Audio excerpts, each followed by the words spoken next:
J'étais tapé. J'étais tapé. Dis-moi, est-ce que j'étais tapé? Toi-même, tu dis non. Tu dis, maman, vous ne m'avez pas tapé. On dit, pourquoi tu plais alors? Hein? On t'a dit, il y a ce sont le coupé de frère. Et ici, vite le visage et disparaît de ma vue. Donc, vous voyez un peu. Donc, aujourd'hui, je ris quand moi-même je vois mes enfants en train de faire de n'importe quoi, je les tape. Je dis, hé, j'étais tapé. On fait comme ça. Non. Et ça fait rire aussi, quoi. Lui, il a cette magie de faire rire son public. Chers internautes, un plaisir pour moi de vous retrouver pour ce nouveau numéro de votre émission La Star de la Semaine qui reçoit pour vous Abdelbassit Barbosa. Avec lui, nous allons passer ce moment de rire et de divertissement. Merci et ça démarre.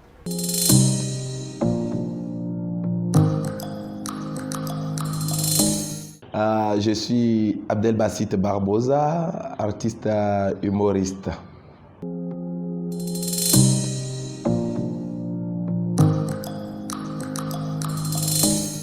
Bon, je dirais que si je suis devenu artiste humoriste aujourd'hui, d'abord j'ai commencé par la comédie. Et je ne vais pas compter depuis que je suis enfant.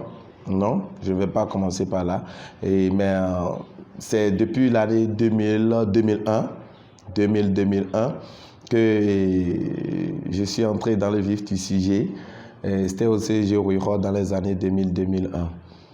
Et quelques années après, disons dans les années 2007-2008, au cours d'un festival, que j'ai découvert un ami qu'on appelle Caporal Djangoun. On a lancé une compétition. On a parlé du mot. J'ai dit ok, il n'y a pas de souci, je vais y participer. Mais quand j'ai pris part à ce festival, moi, c'est un autre style que moi j'ai fait, un autre style carrément. Quand ils ont délibéré, ils m'ont dit que non, voilà, que ce n'est pas ce qu'ils veulent que j'ai fait, mais que c'est autre chose, que c'est ce que l'autre a fait qu'on appelle du one-man show, qu'on appelle du stand-up. J'ai dit, mais tiens, si c'est ça, mais je sais faire ça. C'est dans mon sang et moi-même, j'ai créé assez de vannes. Donc, pour ça, il n'y a pas de souci. Et c'est depuis ce temps-là que j'ai commencé par me former dans ce domaine. Et bon, nous voici là.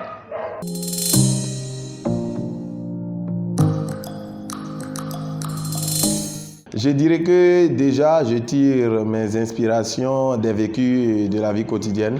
Déjà, et même après ça, moi-même, j'essaie de créer, j'essaie d'imaginer telle chose peut être possible, non, ou bien telle chose ne peut pas être possible. Donc, moi-même, j'essaie d'imaginer, de créer mes propres vannes et ça marche.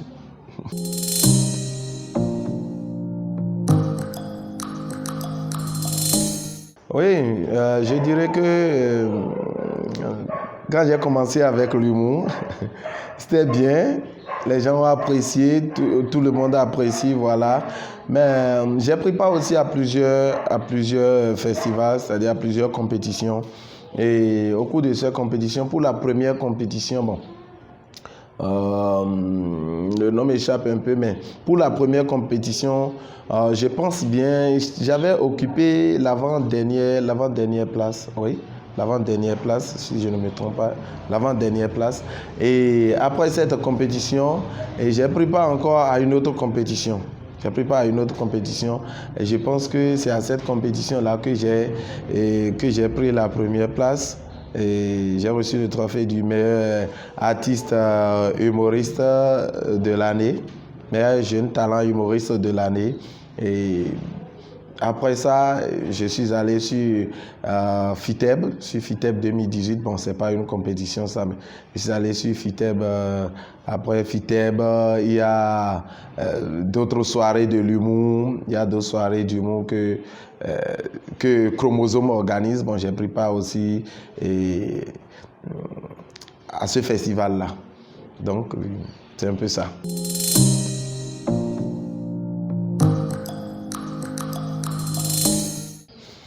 Moi, ce qui m'a marqué positivement, c'est lorsque j'étais à la maison. J'étais à la maison quand l'assistant quand l'assistant du ministre de la Culture m'a appelé, il m'a dit, bon, monsieur Babouza, et on a besoin de vous pour une réunion au ministère. J'ai dit, ok. Il n'y a pas de souci. Moi-même, je ne sais pas encore de quoi il s'agit. Et quand je suis parti, j'ai vu qu'il y a déjà le directeur des arts du livre qui était là, Kofi Ateli. Il y avait aussi le DGFAC, Gilbert Deomalé, qui était là aussi. Donc, et quelques minutes après, j'ai vu qu'il y a d'autres humoristes qui sont venus. Il y a Eliphaz, il y a Chromosome, il y a Pacheco, et il y a aussi Frida aussi, Fabi. Donc, bon, je me suis dit, mais qu'est-ce qui ne va pas? Qu'est-ce qui se passe? Bon, je ne comprends rien de ce qui se passe. Et quand le ministre est venu, il nous a accueillis, on a discuté. Et là, j'étais très content parce que je me suis dit que voilà, donc ce que je fais, il y a des gens qui sont loin et qui voient tout ce qui se passe. Parce qu'il fut un temps où je me suis dit, mais qu'est-ce qui se passe? On fait tout ça, mais on court dans tous les sens, mais c'est tout comme si on n'existe pas. C'est tout comme si on n'existe pas. Donc, et quand il m'a appelé depuis ce temps-là, ça m'a marqué. J'ai dit, tiens, donc cela voudra dire qu'il y a des gens qui nous suivent très bien. Même les autorités nous suivent aussi. Alors là, il faut encore bosser davantage pour arriver au sommet.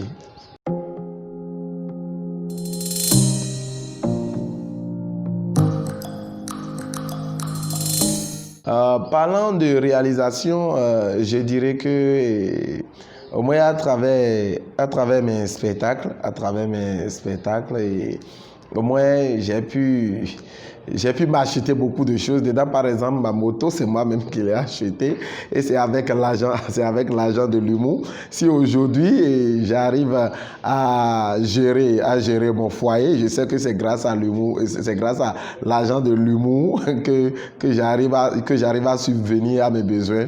Donc c'est l'argent de l'humour qui fait tout ça.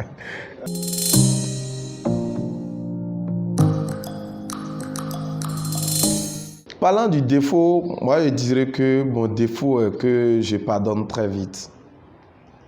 Bon, parce que d'autres trouvent que c'est un défaut pour moi, quoi. D'autres trouvent que c'est un défaut. Qu'en temps normal, puisque la personne t'a marqué négativement, bon, il faut prendre du recul, il faut prendre des distances par rapport à cette dernière. Ouais, mais moi, je pardonne très vite, j'oublie. Je mets ça dans le passé parce que je me dis souvent, ça doit arriver. La vie a des hauts et des bas, donc ça doit arriver. Et tout ça la forme aussi. Tout ça la forme aussi. Donc, moi, je dirais que mon plus grand défaut est que je pardonne très vite et j'oublie très vite. Je conjugue tout dans le passé et je continue ma vie.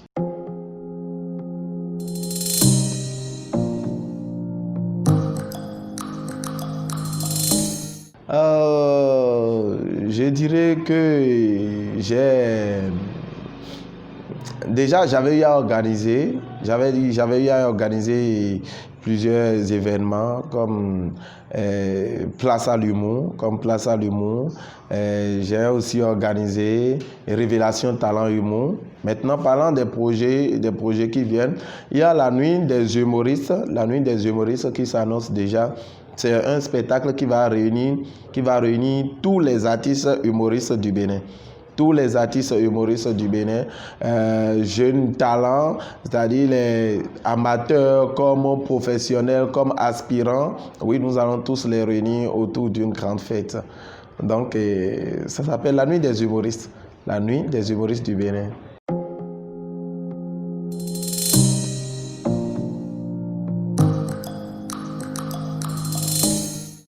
Bon, je dirais que mon plat préféré, c'est la pâte. C'est la pâte parce que déjà l'Africain ne mange pas de nourriture. L'Africain ne mange pas de plat, c'est la pâte. La pâte est la nourriture préférée de l'Africain. Donc, et surtout du Béninois. Donc moi j'aime beaucoup la pâte. Bon. Mais après ça, bon, on peut dire que j'aime aussi l'iam pilé. L'iam pilé en passant. Donc c'est un peu ça.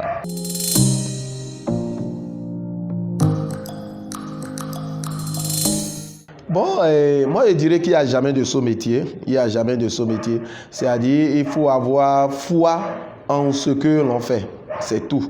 tout commence par la foi. Et moi, quand certaines personnes déjà parlent de ce métier, moi ça me touche parce que déjà, disons, prenons par exemple le domaine de l'humour. Il y a certaines personnes qui disent que bon, pour moi l'humour est une passion, ou bien l'humour est... Moi principalement, moi je dis que l'humour n'est pas une passion pour moi. L'humour, c'est ma vie. Parce que parlant de la passion, déjà, qui parle de la passion parle d'une affection en la chose, c'est-à-dire d'un amour intense, ainsi de suite. Mais pour moi, c'est pas de l'amour intense. C'est-à-dire, je suis l'humour, je vis l'humour, je bois l'humour. C'est-à-dire, tout ce que je fais, c'est l'humour. Si bien que des fois, c'est que même si je suis sérieux, on croit que non, que je suis en train de blaguer, que je suis en train de faire de l'humour. Je dis non. Donc moi, je vis ça. C'est ça, c'est-à-dire, c'est ça qui me donne à manger. C'est ça, quoi. Donc, moi, je dirais qu'il n'y a pas de sous-métier. Quoi qu'en soit ce que l'on fait, il faut toujours croire en la chose. Et c'est clair et net. Ça va donner. Parce que l'humour, c'est un métier. L'humour, c'est un métier. Ce n'est pas qui veut, mais qui peut. C'est pas qui veut, mais qui peut. Parce que si c'est une passion, je dirais ça va finir par t'abandonner. Toi-même, tu vas finir par abandonner parce que tu vas voir que ça ne marche pas. Mais si tu vis la chose, quoi qu'il advienne, tu ne peux jamais abandonner ça. Ça, c'est clair, il n'y a rien à dire. Tu ne peux jamais abandonner ça. Parce que vous, par exemple, en tant que journaliste, laissez-moi vous dire qu'un jour, vous n'allez pas me dire que, bon, voilà, non, bon, c'est juste une passion, déjà, c'est passé, j'ai encore embrassé un autre. Non. Donc, vous vivez la chose et c'est ça. Et même dans vos propos, excusez-moi beaucoup si je suis long, même dans vos propos, on sent en même temps que celui-là, on va vous poser la question, excusez-moi monsieur, vous êtes un journaliste? On va vous poser cette question parce qu'on sent déjà. Donc, c'est un peu ça.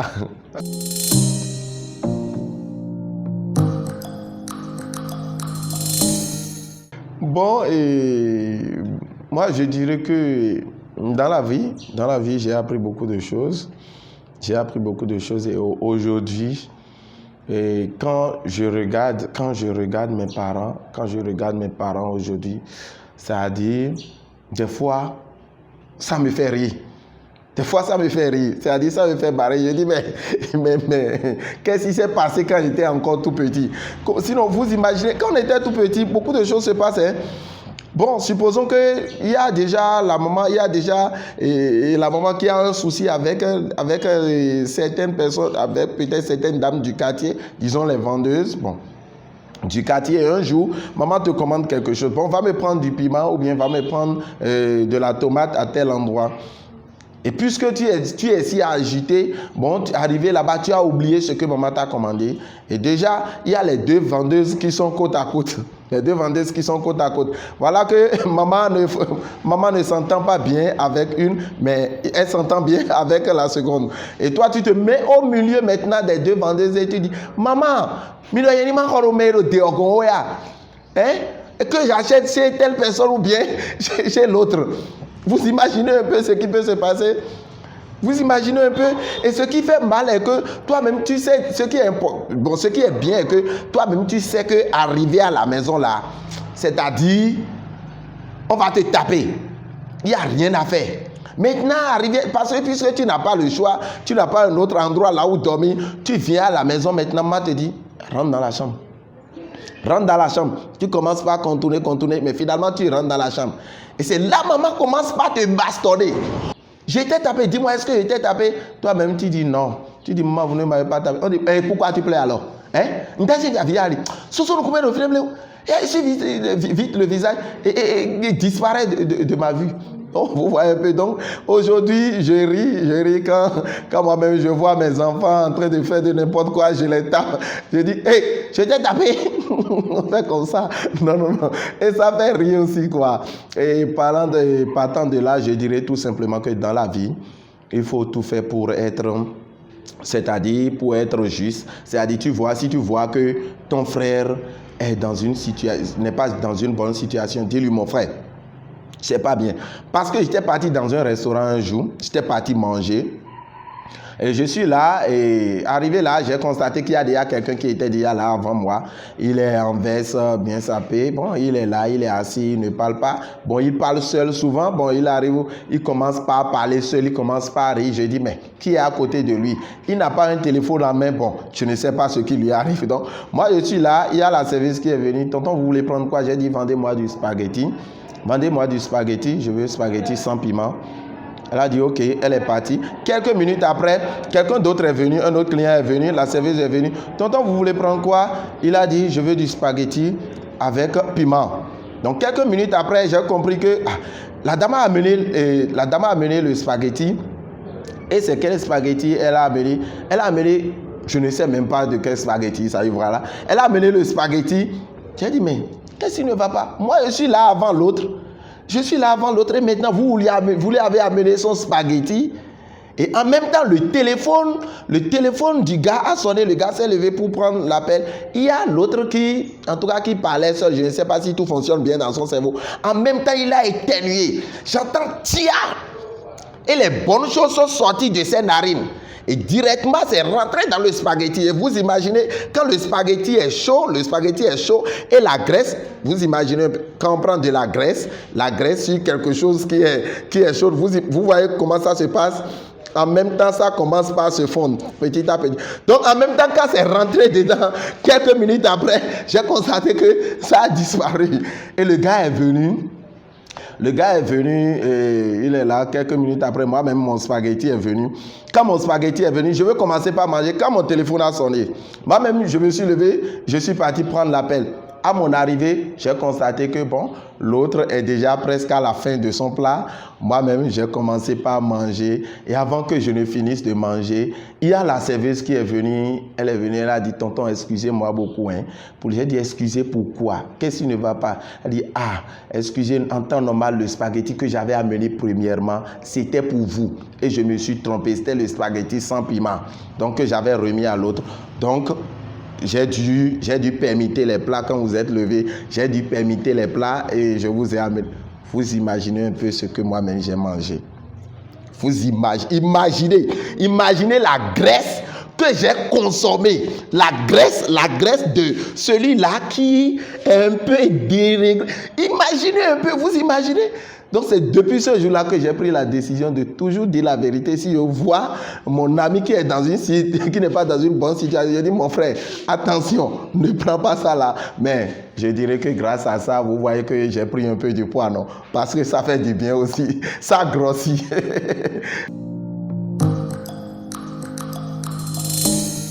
North Face Afrique TV, vous êtes bon, vous êtes trop bon, vous êtes très bon.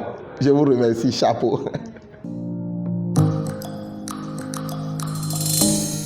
C'est la fin de cette émission. Merci de nous avoir suivis. Je rappelle que pour ce numéro, j'ai reçu pour vous Abdelbassit Babosa. Abdel, merci. Et merci à vous également, chers internautes, pour votre aimable attention. À très vite pour un autre numéro de votre émission, La Star de la Semaine.